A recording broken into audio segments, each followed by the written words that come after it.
Chapter 27. Wednesday noonish. Doreen had gone through more of Nan's unorganized paperwork, sorted it out, put aside another stack she had to take to Nan to confirm whether to toss this stuff or to save it. Otherwise, as far as she could see, everything else was done in the house. And even if the place did burn down now, God forbid, all the files from Solomon had been put into digital format, so they would at least always be there. She refilled her coffee and went out to the deck to enjoy it.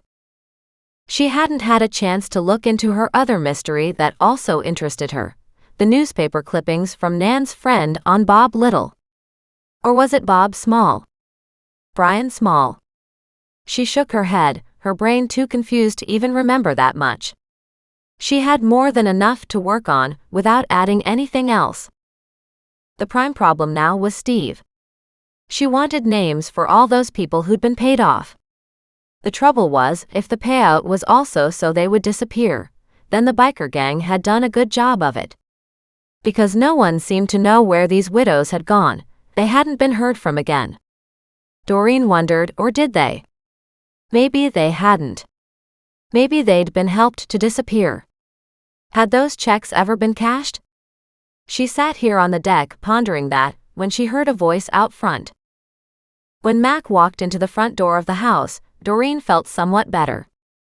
But not necessarily a whole lot. She called out, "I'm in the back." Mac walked outside to join her, and she looked at him. That didn't take long. "I'd been there since about 6 o'clock this morning," he said. "So now we're waiting for reports from the fire chief and the coroner." "Coroner," she said, jumping on it. His face was grim as he nodded and said, "There was a body. A single male in the house."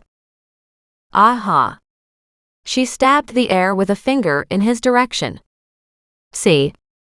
I told you so." He glared at her.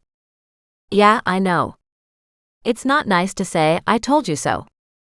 But I tell you, you need to investigate one other thing a little closer." "And what is it you think needs to be investigated?" "If those checks he supposedly handed over to those women were ever cashed." Max stopped, twisted in place, and looked at her. His eyebrows shot up. She nodded. "Wouldn't it be nice to know that?" "You're thinking that if they weren't cashed, the women weren't around to take them to the bank?" "Steve doesn't strike me as somebody who'd waste money on a deal like that. What if later one of the women decides to talk? Or if all the women get together and decide to talk? Steve would have to worry about that forever. But not if he can dispose of the women and at the same time keep the money for himself." "You have a very devious and twisted mind." She beamed at him. "Thank you. I'm not sure that's something you should be thanking me for." "You can check though, can't you?" "Potentially. But you're right. It's a good line of inquiry." He motioned at her coffee cup and asked, "Is that the end of the pot?" "Yes," she said, scrambling to her feet to get inside before he could. She poured herself the final coffee in the pot. He turned and looked at her in outrage. She smirked. "You can put on the next pot." He snorted at that and said, "Are you that desperate?" "I'm not kidding," she said. "I woke up on the grass outside." He made another pot of coffee and turned to look at her. "Can you sleep here tonight?" "I'm not sure," she said. "There's something really wrong in this town." "We didn't think anything was wrong with this town," he said, a note of humor in his voice, "until you showed up. And then, of course, that changed everything." "Yeah. Apparently, I'm a nosy body who can't stop getting into people's faces." "Oh, and what happened to Crystal?" "She's on her way home, but a snag in the paperwork caused a few delays. We're hoping she'll be here by the coming weekend." "Good," Doreen said. "I'm sure the town will be delighted." "If you think Steve," Max said, looking at her as he leaned against the counter and waited for the pot to drip, "had something to do with those women not cashing their checks, what do you think he did with the money?" "It depends how desperate he was for cash," she said. Because to hire somebody to kill these men and their wives, and to then hire an arsonist, meant Steve had to pay these people. It also meant now these people would know about it. But what if he invited these people to his house and killed them there? Have you seen the size of his property? It's huge. Mac stared at her, then looked out at the vast expanse of her backyard and her own gardening that she didn't want to be reminded of. Then he nodded. It's possible, but he'd be taking a hell of a chance. Not really. Just think about it. Everybody thinks the best of him. You know yourself what a proper image can do to make you squeaky clean in the eyes of the law and to the public. Nobody would even have thought of it. But he must have waited to kill their wives in order to allay suspicion, except he'd have to do it soon enough they didn't cash their checks. And burying them is no guarantee the police dogs wouldn't find them. Well, if he'd done it right, she said, it wouldn't have been very difficult either. No, not at all, he said. Because Steve did a big addition on that property many years back, but I can't remember when. She looked at him and said, and that would likely mean heavy equipment. He nodded. It would, but we don't have any reason to suspect these women are missing. There have been no missing persons reports filed on them. That you know of, she said. Have you checked? Yes, he said. Remember how I'm a cop. I read the files, and the cops assigned to those cases initially checked for the wives' names. I did a follow-up check for those names, and they do not come up in the database.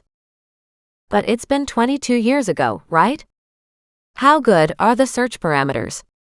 What were their maiden names, and did their families even know they were married? And then she stopped and asked, and where were they married? What difference does that make? Think about how common law marriage is handled in Canada. I've heard tales about how they are ruled by different standards, depending where you live in Canada. You must know more about it though.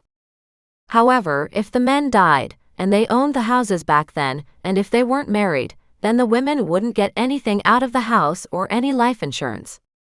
If that even existed. He sat down beside her. True, he said. So that would explain why Steve was helping them with a check. Exactly, Doreen said. I'll have to think on this and go back to the database, Max said. Then he pinched his nose and rubbed at the bridge. Some sleep would help too. Doreen felt sorry for him. You're right, she said. I had a choice about going back to my bed, but you didn't. Sorry. No, he said. And apparently, I was forced to come here and listen to more of your theories over coffee. But at least the note of humor had come back into his voice. Except without the coffee. Coffee is done. Help yourself. She smiled and said, besides with these cases you need a fresh eye. No, he said. It's not even a fresh eye. It's about having something new to break the case open. And in this case, that's just what happened. Because it's Steve's property and it was arson, and there's a male body, now we can tear his life apart. We had no reason to suspect him, and no evidence to point to him as the guilty party. But now, she said with a smirk, you can take him down.